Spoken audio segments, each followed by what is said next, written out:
কোনটা ভুল হচ্ছে বলুন? দুই জবরকে এক জবর করতে হবে। আর এখানে বলেছে দুই জবর থাকলে আলিফ মাদ করে পড়তে হবে। তাহলে দুই জবরকে আলিফ মাদ যদি আমরা করে দিই তাহলে কি ভুল হলো? কোনো ভুল হলো দুটো কথায়? দুটো কথাই ঠিক, ঠিক আছে? বইয়ে শুধু বলেছে দুই জবরকে আলিফ মাদ করতে হবে, আর আমি গল্প মেলানোর জন্য বলেছি কি দুই জবরকে এক জবর করতে হবে। একই বিষয়, ঠিক আছে? তো দুই জবর যেখানে থাকবে সেখানে আমরা কি করব? এক জবর করে পড়ব। আর এই দুইজন হলো দুটো সৈনিক।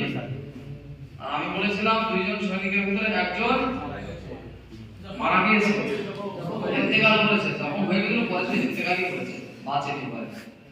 তো ইন্তেকাল করেছে একজন ওখানে। তাহলে দুইজনে কিন্তু বেঁচে নেই ওখানে ওয়াকফের অবস্থায়। তার মানে এটা এই ওয়াকফ এসে আমাদেরকে বোঝাতে চাইছে যে সেই গল্পের হয়ে যাবে এটা। কারা এগুলো? সেই দুইজন সৈনিক। আর বাচ্চারা যখনই ওয়াকফের হালতে দুজাবার দেখবে তখন তার গল্পের কথা মনে হবে কি হবে?